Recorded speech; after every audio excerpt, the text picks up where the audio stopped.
Hey everybody, it's Brian.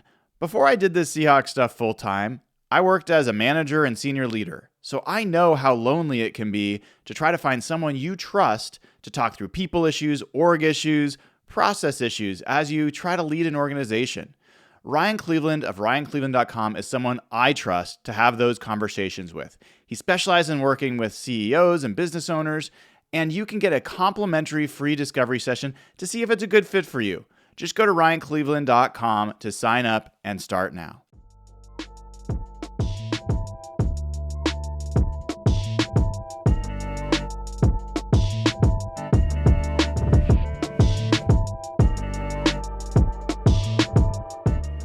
Hello, everybody. Welcome to another episode of the Real Hawk Talk post-game show. I am Brian Nemhauser. You can find me on Twitter, Instagram, Blue Sky, and now TikTok at Hawk Blogger. We are live on Instagram, live on Twitter, live on YouTube, and live on TikTok for the second time today as your Seattle Seahawks finish the season with a victory. 30-25. They finish 10-7 on the year, and they finish tied atop the NFC West with the Los Angeles Rams. Mike Macdonald wins his 10th game, the first Seahawks head coach in franchise history to win 10 games in his first season as the head coach. And there's a bunch of stuff to talk about in this one, so I'm looking forward to it. Welcome to all the folks on TikTok who are joining. So good to see you. Welcome to the post-game show. A stat I will read to you right away is that Tom Pelissaro just tweeted out that 15 teams won 10 or more games this season. The only one that missed the playoffs was your Seattle Seahawks. So take some solace in that. I'm sure there's a lot of folks that are frustrated about what went on in this game. We will talk about it. But I will say this. As far as I'm concerned, the Seattle Seahawks split the season series with the Los Angeles Rams.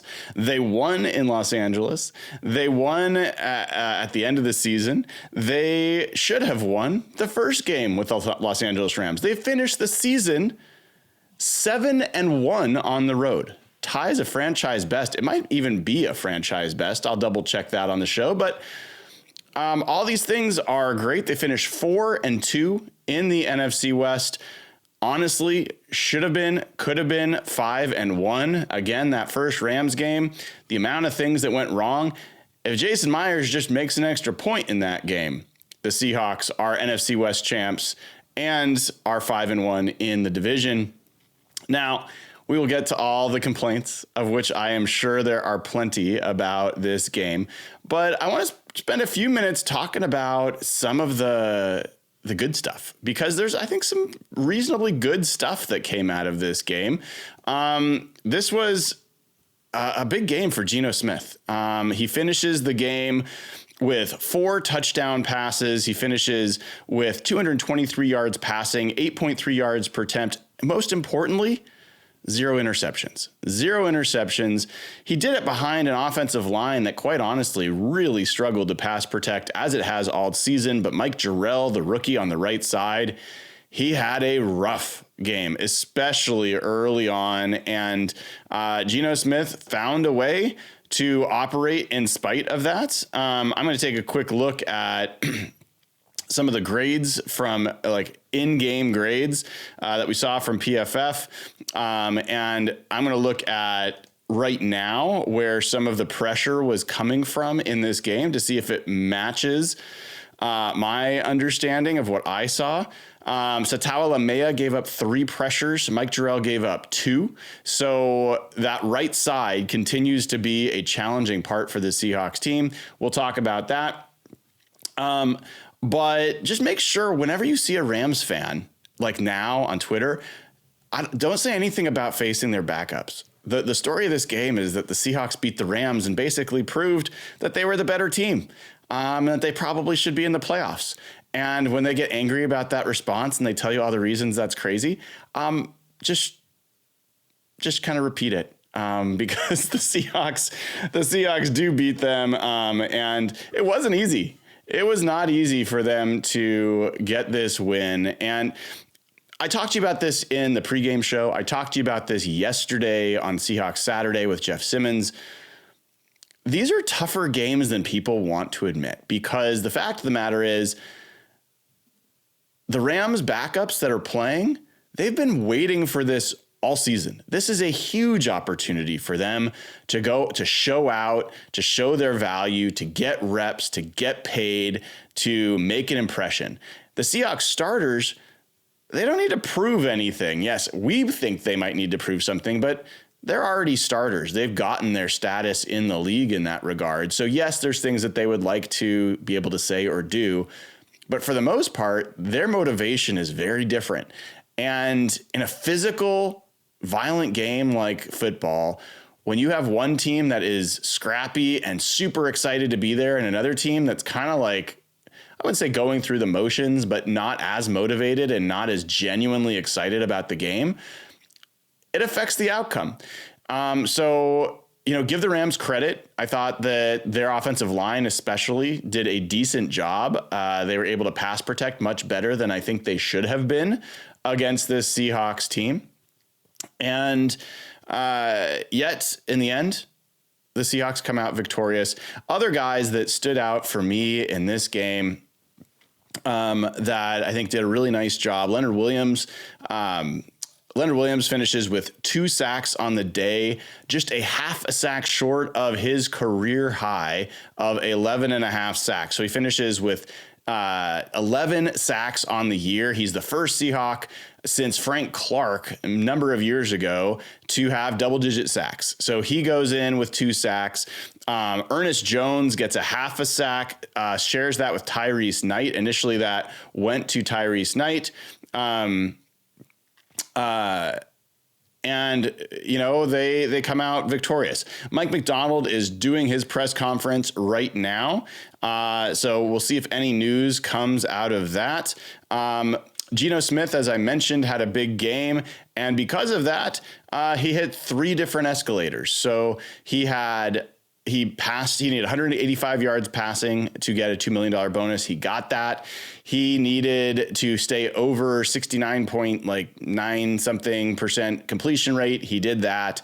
And then he needed a 10th win, and he did that. So Geno Smith's cap number rises from $38.5 million next year to $44.5 million. That will take effect on the 5th day of the league year, which is March 16th. So that becomes an important day. I don't expect that the Seahawks are going to make any move, but we will find out. And so Geno Smith benefits from those different escalators. It looks, Mike McDonald says that Geno Smith suffered a hip injury at the end of the game. So we saw him wincing. We'll find out if there's anything more serious to go on with that. I'll also be at the VMAC tomorrow when they do final wrap up and see people in the locker room and talk to players and coaches. And I'll get you guys some more details then. I'm guessing they'll be pretty sparse with it here. But a pretty courageous final drive by Geno Smith while hurt to take the Seahawks down pretty much the length of the field. Let's talk about that final drive for the Seahawks. The Seahawks' final drive is 8 plays, 70 yards. It took 4 minutes and 10 seconds off the clock. And I think appropriately, it started with a run.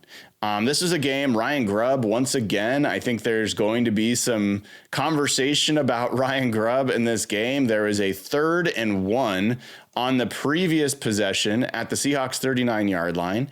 And there were like 3 defensive linemen, down linemen on the line of scrimmage. Geno Smith was in shotgun. He had, I believe it was Kenny McIntosh next to him in the backfield, and they passed it. They passed it. It was almost picked off. I felt like Geno could have run that for a first down, and instead they call a pass play. Well, they start their final drive with a run to Kenny McIntosh for 10 yards. They run it a second time for 5 yards, and my heart stopped because Kenny McIntosh fumbled the ball. The Rams recovered. There was a penalty on the play. I assumed based off of the timing of the penalty, it was going to be an illegal formation or illegal shift on the Seahawks. I was beside myself. I had already decided the Seahawks were going to lose the game based on that final play, but it was offsides on the Rams, and the Seahawks had new life. So now it was 1st and 5 at the Rams, at the Seahawks 45. Zach Charbonnet carries for 3 yards.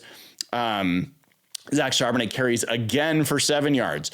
So the first 4 play calls on the final game-winning drive, running plays.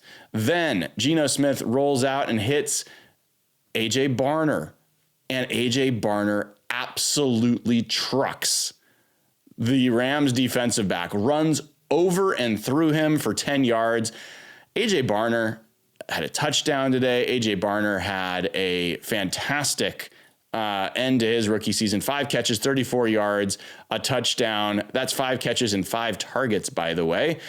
And so the Seahawks then had a first down at the Rams 35. They go back to Charbonnet for 4 yards. They go back to Charbonnet again for another 4 yards. Now it's 3rd and 2. And it's at the Rams 27. And again, the Seahawks are trailing at this point by 1 point. And so if they don't get this, they're going to be kicking a field goal. And this is a different outcome. And on 3rd and 2, I am just like, run the ball because they've been doing a good job. Well, Ryan Grubb chose to pass it, hits Tyler Lockett wide open for the first down for 11 yards in what might be Tyler Lockett's last game as a Seahawk. We will find out what happens there. We know about his cap hit. We know that he may not be back with the Seahawks, but I believe that, this is a moment for him where he got his cleats with his draft pick on the round and the pick of when he was drafted. It felt like he was saying goodbye. And for him to get that play on 3rd down on what became the game-winning drive, very appropriate, and happy to see that. And look, Ryan Grubb, if you want to call a pass play on 3rd and short, be my guest, but you better convert, because up until this game, they were really poor at converting 3rd and short pass plays. And so, if you're trying to pass on 3rd and short, you're doing it because you're trying to catch the defense off guard. You're thinking that they're going to gear up for the run. If that's not happening and they're ready for the pass and your plays aren't working, then you should just run the ball. So the fact of the matter is it worked. Credit to him for it working. And then from the 16-yard line, Geno Smith finds Noah Fant over the middle of the field, who gets flipped up and over, ass over tea kettle, as they say, lands on his shoulder, ends up getting hurt and leaving the field. We'll find out more about that injury, but holds on, most importantly, for what became the game-winning touchdown. And then they went for 2, and the pass to JSN, perfect pass. JSN was open. He was being held. His jersey was pulled off of his back. No call.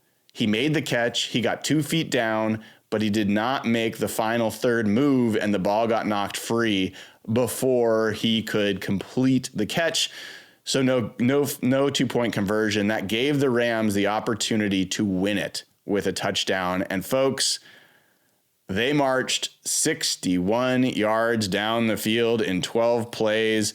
We're going to talk about this defense a little bit because it was not great. It was not great. Not a great end of the year for the defense.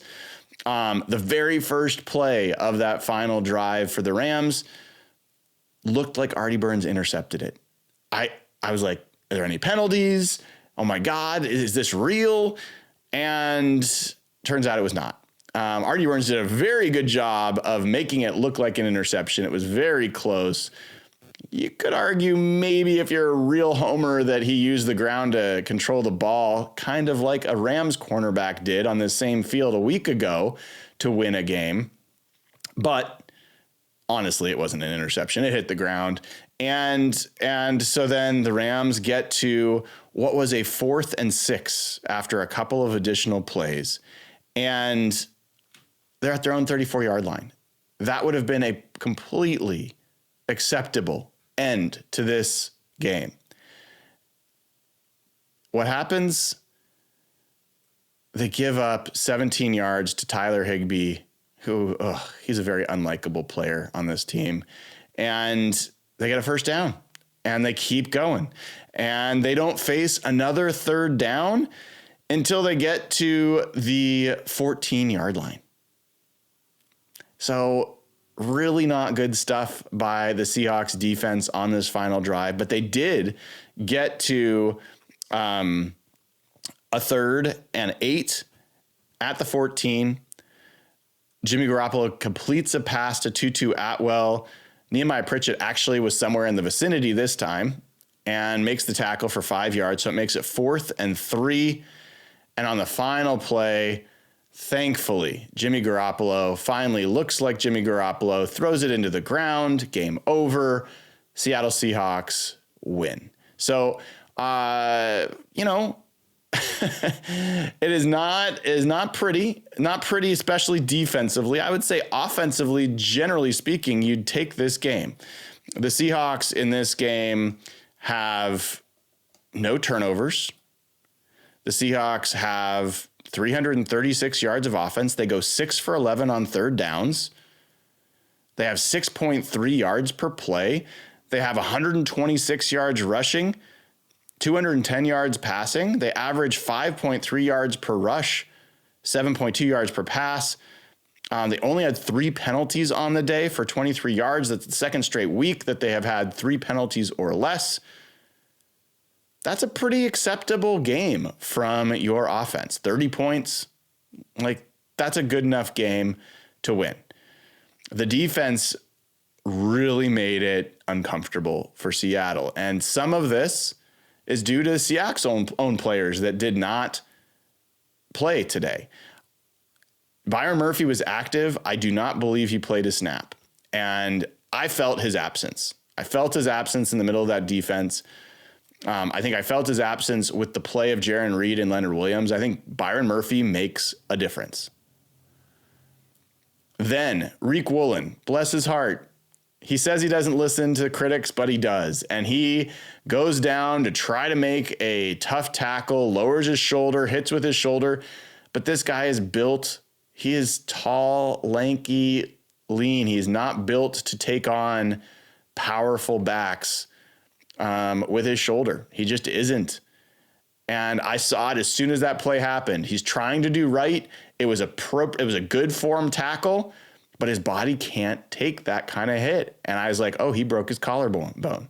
Well, he didn't break his collarbone, thankfully, but he did hurt his ribs, and he was out the rest of the game. And then Trey Brown, who had been playing, Trey Brown missed a couple tackles, had some rough plays. I don't know if he also got hurt. I think he came out. And then Nehemiah Pritchett had to start playing. And folks, I've been telling you since preseason, this kid, I don't see it. I just don't see it. I didn't see it when he was beat like a drum by every receiver in training camp, play after play, day after day. I didn't see it in this game when he literally got beat so bad that he fell down and almost gave up what would have been the game-winning touchdown. He's just I don't think he's an NFL corner. And it's his rookie year, so maybe he will change that. But I just don't see the instincts or the technique for him to be an NFL corner. Without Josh Jobe in this game already, he was inactive for this game. I think they put him on IR, which is just a formality. The Seahawks are thin at corner. I think that they really do need to look at drafting a corner. I think that's not a priority, but it is one of the offseason needs for this team. I thought Julian Love was if Geno Smith was the player of the day on offense, Julian Love was the player of the game on defense. Julian Love had multiple pass breakups in this game, had an interception. Good for him on that. Jimmy Garoppolo, being Jimmy Garoppolo, giving one back. Julian Love had 3 pass breakups today to go along with that interception. Just a terrific, terrific day for Julian Love. He seemed to be one of the guys that was really locked in and playing the right way. This was a rough game for Devin Witherspoon. Gave up maybe 2 touchdown passes, I think, is what I saw, and just was not his best today. So that's not a great way for him to end his season. Am I worried that Devin Witherspoon's a bad player? No, but that wasn't great to see. I felt like the Seahawks pass rush was nearly non-existent today. They do end up with 10 quarterback hits, which is kind of wild to me. But it felt like, it had 3 sacks. Jimmy Garoppolo had a lot of time. The Rams, Mike LaFleur, was calling a lot of screen passes that were letting the Seahawks come upfield and then getting cheap yards on these screens, and the Seahawks did not really adjust to it very well. I would bet 40 to 50% of the Rams' yards came on screen passes today, and Seahawks did not really adjust well to it. So defensively, this was a hard watch. This was a really hard watch. The secondary seemed a little bit, I think Rayshon Jenkins missed another tackle. He didn't have a great game. So the Rams end up with 403 yards of offense, which is unacceptable, period, let alone when you're facing the Rams backups. So 403 yards of offense for the Rams. They were 5 of 14 on third down, so you did an okay job there. You did, I think, win the game by keeping them 2 out of 4 in the red zone. That's the difference in this game. And then the turnover. That ultimately didn't matter because the Seahawks didn't do anything with it, but still the Seahawks have struggled to get takeaways, so that's a challenge. Let me check out some super chats here, and folks on TikTok, if you want, love to hear from you as well. So from Droidian, we get Seahawks are the only non-playoff NFC team with a positive point differential of +7. Rams are the only playoff team with a -1. Love this from Droidian. Yes. So all this talk of the Seahawks, they haven't really improved. They changed their coach and they're the same team. Baloney. The Seahawks improved in every statistical category on defense. Even with this game, they will have improved in every category on defense. They have one more win. And by the way, if you say this win doesn't matter because it was against backups, last year's 9th win was against the Arizona Cardinals, who missed 2 field goals that should have won that game. And I'm still convinced they missed them intentionally to make sure that they got a higher draft pick. So last year's 9th win was no better. In any event, they win. They also, that team last year, -38 point differential. Seahawks improve, by my math, 45 points, 45 plus 45 point differential relative to where they were last year. That's generally how you measure the improvement of a team. You might say that's too simplistic, but let me walk you through that. The Seahawks in 2010, 7-9 football team, won the NFC West, won a playoff game, but they had a -97 point differential. The 2011 team, 7-9, but they were +6. They missed the playoffs, but that was much better. That was a much better team for sure. And was much closer to competing because what did they do from there? They went from +6 to, in 2012, they were +167. If you want to be a contending team, you need to be talking about getting over +80, +90, +100 in your point differential. And so the Seahawks being +7 is nothing to be thrilled about. This is not a great team. They weren't close to being a great team this year. But what they were is an improved team. It is very clear this was an improved team. And you can kind of hang your hat on that going into the offseason and say, all right, now we got to improve more. We got to take the next step. And in some ways, maybe it's a good thing that they struggled on defense in the end of this game. Give that defensive, side of the ball, the players in that locker room, the coaches, something to chew on for the offseason. It doesn't taste good and hopefully gets them back. By the way, that is the best point differential, +7. As bad as that is, that's the best point differential since 2021 for the Seahawks. So basically, that's the best point differential since Geno Smith has been the starting quarterback. Some people will hang that on him. I might choose to hang that on a young rebuilding roster that grew up a little bit this year. 10 wins does matter. It does matter. And it matters to those guys. It matters to the coaches. Next, a super chat we got from Lane Smith. He says, thank you for the coverage this year. You are a legend. Well, Lane, that's very nice of you, man. I really appreciate it. And coverage doesn't stop, man. This is the last post-game show till next season, but every single day, there will be a new Hawk Blogger Mornings every morning. We will do this tomorrow. I will figure out when I will be live with Robert Mays. Folks that are on TikTok, I will say that I can only do solo shows live with you because for whatever reason, TikTok won't let me stream directly through my streaming service to TikTok. So tomorrow I'll be with Robert Mays. So if you want to watch Hawk Blogger Mornings tomorrow, make sure you are subscribed and click the bell on YouTube to get notified. Or you can follow me on Facebook or Instagram or any of the other places, and I will be live there as well. And you'll be able to see the show with Robert where we will talk about this game. Mr. Puppy, love that name, gives 5 Hawk Blogger memberships to YouTube. If you are a YouTube watcher, the more you watch, the more you click like, the more, if you're subscribed, the more you engage with the content, the better your odds are of getting one of these free YouTube memberships.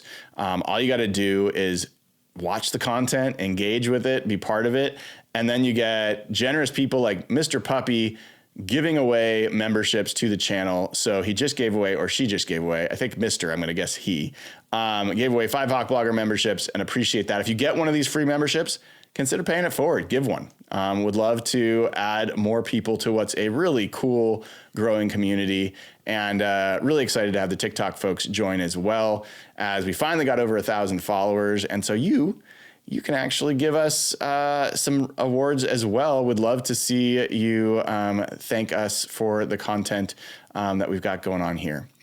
So let's take a quick look to see if there's any other news before. So Mike McDonald says the x-rays on Reek Woolen's ribs were negative, says none of the injuries today were long-term. He says, we're going to grow from this. I really believe this is the beginning of something special. He says, I'm ready to get back to work, but I know we have to take a big breath here. I feel like this is the start of something big. I think that's a great feeling for the coach to leave with, and a great feeling for the players to hear from. Greg Bell, talking to Ernest Jones in the postgame locker room, says, we're going to get something done. He says he loves Mike McDonald. He wants him to be his coach for the rest of his career. That's a good sign, folks. That's a good sign. Ernest Jones is exactly the kind of player you want to build around. This guy is smart. He's committed. He's obsessed with football. He's a good player. He's a good leader. He's a good teammate. He's intense. He's clutch. He's everything you want. So the Seahawks are going to sign this guy. If you didn't see my show this morning, I go into some of the contract details of why we are where we are, why they haven't just signed him, why they didn't extend him when they traded for him, and what I think his ultimate number will be. But they'll figure it out. This guy's going to be a Seahawk, so don't sweat it. He'll be a Seahawk. At this point, let's just hope that they find a way to make it an affordable deal so that they can get as many other players added to this team. Geno Smith, you guys have to check out his outfit, his post-game outfit. It's sweet. He's looking great. Talks about the fact that it will be tough not to practice tomorrow. I hear him, man. It's going to be tough to just see the season kind of close for sure. And it's been a bit of a, I don't know about you guys, this season for me has been challenging. It's been exciting because it's new and fresh, but every time you kind of get hopeful about the team, they fall, they slide, they kind of fall back into just really frustrating level of play. Happened against the Lions. It happened against the Bills. It happened against the Packers. It's just like, this team did not want you to have good things. It's kind of how it felt this year. But I do feel like there's a lot of things to be optimistic about, and we'll talk about that throughout the offseason. There's somebody in my chat on TikTok saying Rams all day, NFC champs watch. That is hilarious. The Rams are the most mediocre playoff team in this field. And the Seahawks actually will finish the season averaging more points and yards. And Seahawks fans generally want their offensive coach fired. So the Rams, Matt Stafford is cooked. That running game is mediocre. The offense in general is mediocre. And I'm really looking forward to seeing the Rams with an early exit. Maybe they have one win in them. Generally, I think they're going to be out in the first round. And I'm looking forward to watching that happen. I think a lot of folks, Seahawks fans, will be looking forward to that as well. But you know what? Enjoy it. Enjoy it. Enjoy your barely able to beat the Cardinals, who the Seahawks swept, who you almost got swept by, should have been swept by. Enjoy it. You managed to score 13 points in a game you needed to win to ensure your tiebreaker advantage at home with no bad weather, with a team that had neither one of its starting tackles. And they actually threw what should have been a game-winning touchdown pass that hit the tight end in the face, and it bounced up straight up in the air, and you caught it with it hitting the ground. It's a lot of things that went just right enough for the Rams to get this one. Deebo Samuel dropping a surefire touchdown in the Thursday night game would have been a game-winning play. Rams did score a touchdown there. The 49ers dropped 2 interceptions in that game. The Cardinals dropped multiple interceptions in that game. Rams are a very lucky franchise. The only reason that they have a Super Bowl ring in the last 30 years is because the Chiefs and the Bills happened to not make the Super Bowl that year, and that the Rams also got to play at home. They're a very fortunate franchise. So, enjoy being one of the NFL's beloved LA teams. Let's look at some of these other super chats here. Alan Bond, who has been a member for 9 months. I love that. We've got folks that have been around for 9 months, because we're coming up on a year. We're like a month and a half probably away from 365 straight days of Hawk Blogger Mornings, giving you fresh Seahawks content. I'm telling you, you're going to really be looking for this offseason when everybody starts talking about the Mariners. They start talking about NBA, all this other stuff. We're going to be talking Seahawks every day. And we're going to be having good, fresh content for you. We'll have good guests. We'll have all that stuff. So anyway, Alan says, thanks for the amazing season of coverage, Brian. Well, man, thank you. Thanks for your support. I could not do it without you guys. Really, really appreciate it. Matt Cook has become a new member. Welcome to the crew. Great to have you.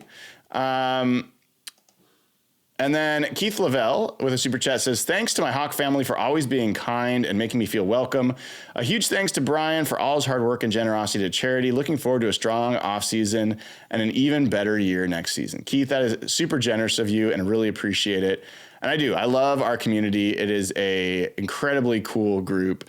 And we even don't mind when there's, opposing fans that come in here, as long as they're not jerks. But I see Rams fans saying, I sound bitter. I'm not bitter. I just know football. And I know the Rams are a negative point differential, mediocre team. Like, It's just a matter of time. So I'm not worried. I'm not bitter. The Seahawks are not a good team. They're a mediocre team. And they should have beat the Rams the first time. And they should have won a bunch of other games they didn't win. But they're still a very mediocre team. And the Rams barely, on a fifth tiebreaker, win the division and make the playoffs. So the Rams are just mediocre too. That's all I'm saying. Matt Cook, who just became a new member, has gifted 5 Hawkblogger memberships. I love that. That's great to see. We get a super chat from Droidian says, would you sign Debo to a minimum contract? Ooh, no. I mean, Debo Samuel used to be one of my favorite players in this league, not because, I don't like 49ers players in general, but his style of play is exactly what you want. Just a tackle breaker, tough. He was like an Anquan Bolden style player where you could not bring him down on first contact. He played in the backfield. He played as a receiver. He was just, he offered so much. He's just not that guy anymore. I think he's cooked. I don't think that he would be an addition here. So no, personally, that's not a guy that I'd be interested in bringing, but I expect that there'll be some conversation among Seahawks fans about that. Geno Smith says, this team has a bright future. We have a bright future together. He dodged a question regarding his contract. So not a surprise. That that's the case. He says, I'm telling you, man, this team is heading in the right direction. That's with or without me. Interesting. I just want to continue fighting with these guys. It's a classy way for him to talk about it, and we'll see what happens with Geno Smith. Checking to see what else happened here. I want to double check a couple things with some other teams. So ultimately, wow. Well, the 49ers are a smart franchise. I'll tell you that much. They know how to tank when the tanking's right.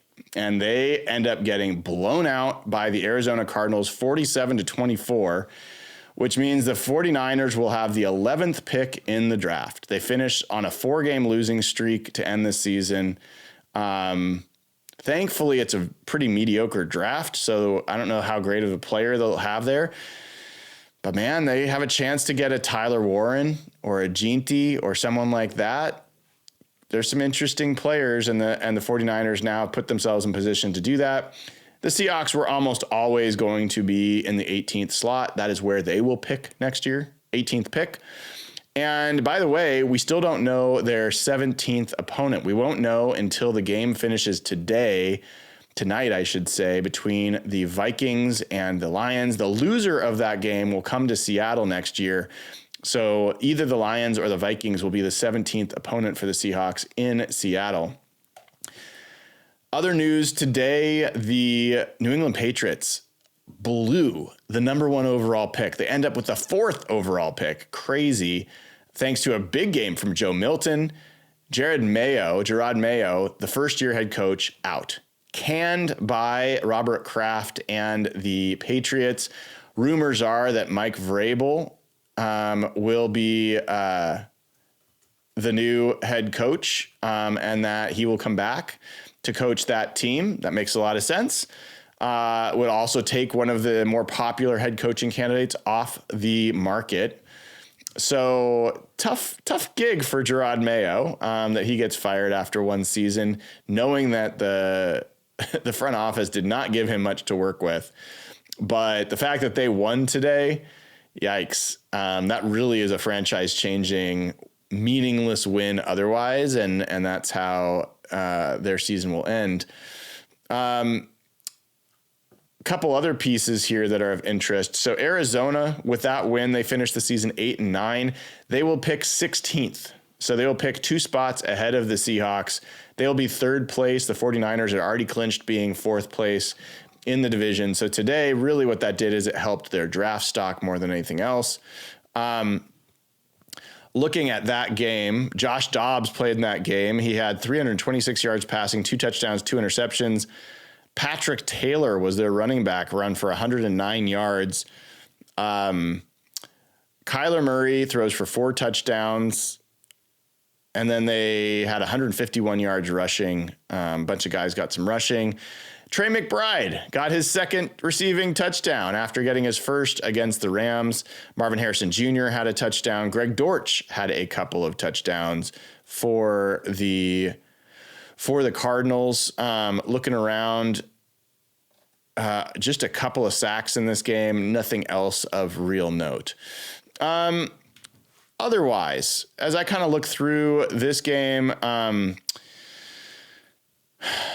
the Rams end up with 84 yards rushing on 21 carries, just 4 yards per rush. So what really hurt the Seahawks in this game was passing. It was screen plays. It was Nehemiah Pritchett falling down, some missed tackles. Pass defense is where things failed in this one. The Seahawks rush defense ended up being relatively good to end this season. And looking to see if there's any other notable performances. Unfortunately for Jackson Smith-Njigba, he does not break Tyler Lockett's franchise record of 100 catches. He ties the franchise record. He only has 4 catches for 9 yards in this game. He was an afterthought in this game. The leading receiver was Noah Fant, 5 catches for 63 yards. DK Metcalf had 3 catches for 53 and a touchdown. AJ Barner, 5 catches, 34 yards and a touchdown.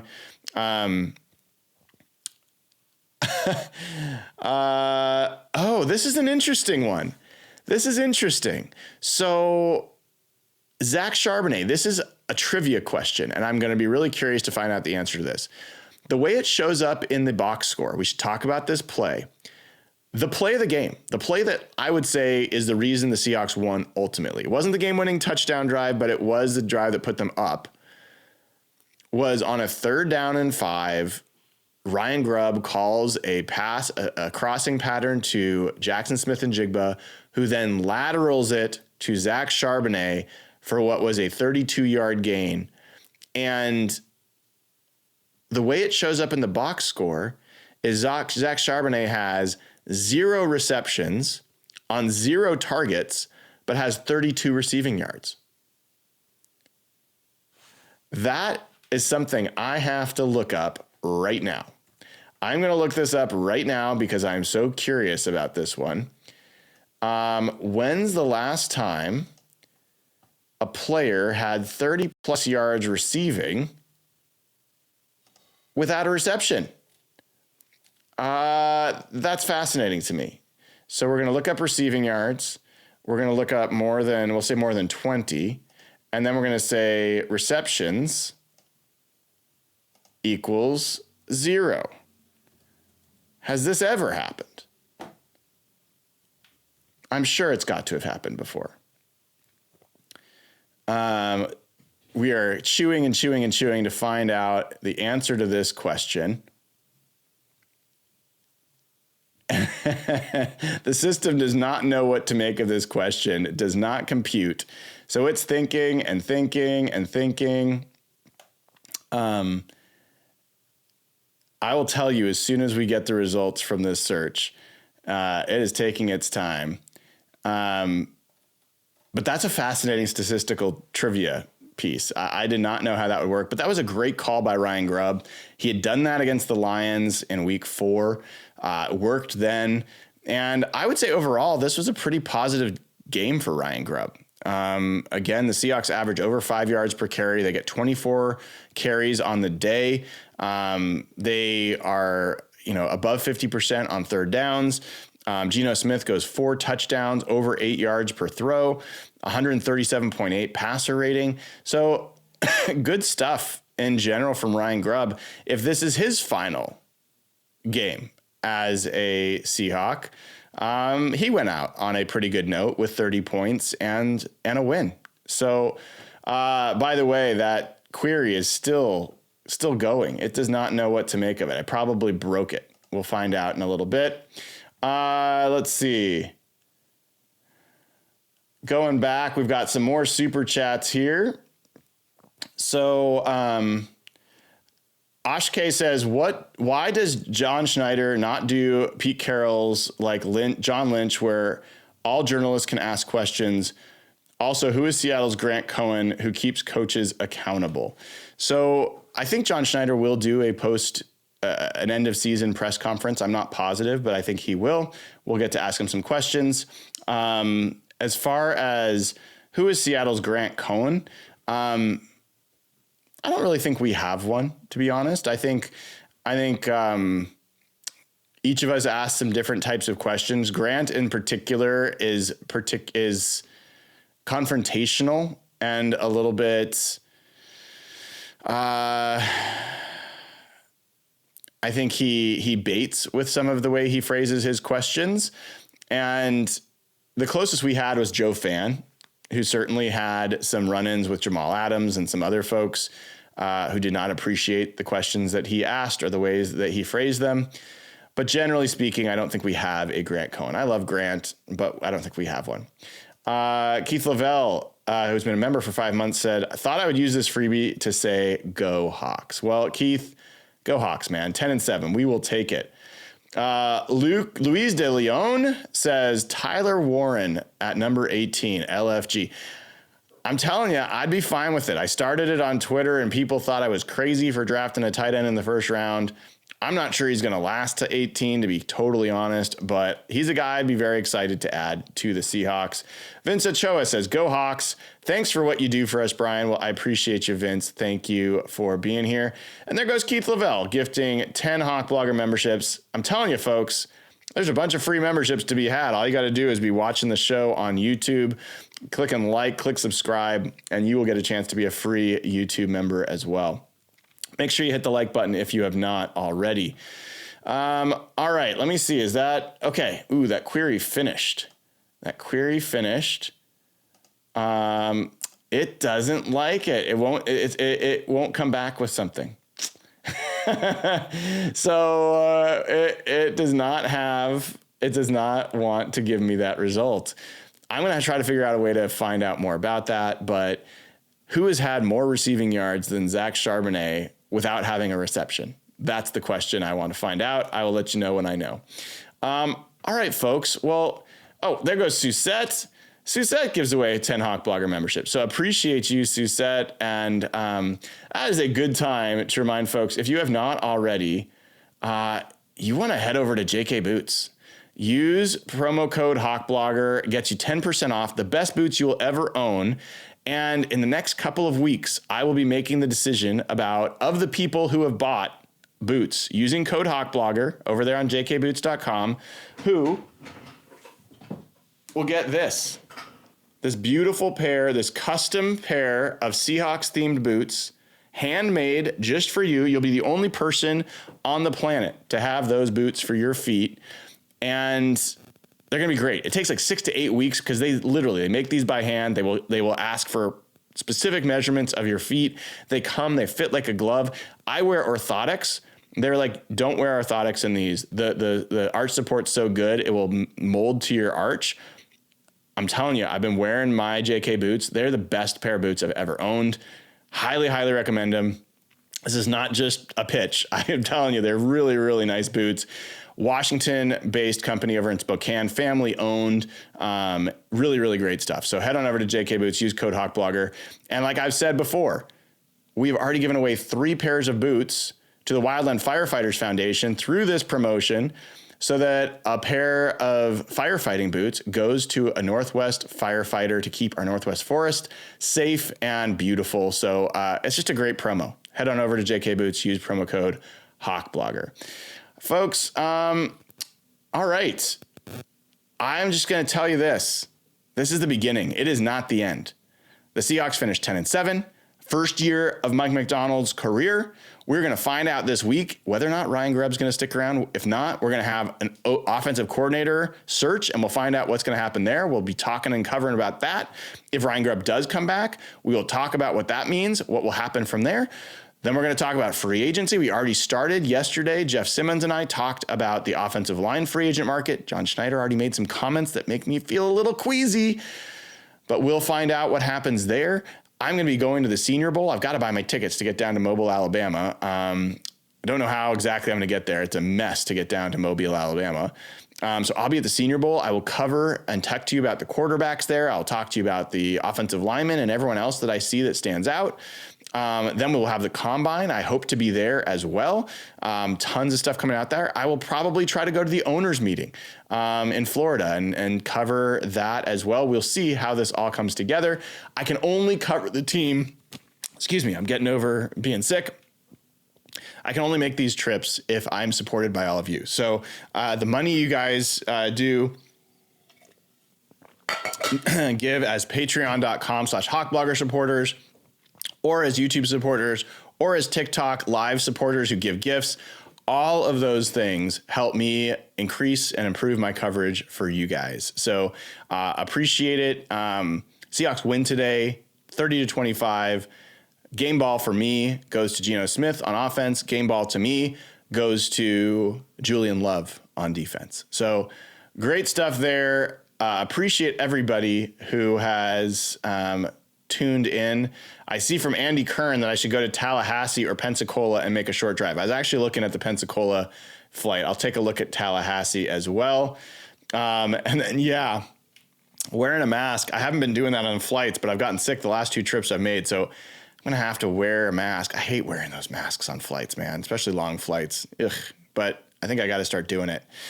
All right, folks, until next time, I'm Brian Nemhauser. I will see you tomorrow for when Robert Mays and I talk about the Seahawks season. Go enjoy the Lions against the Minnesota Vikings for the NFC North title. Take care.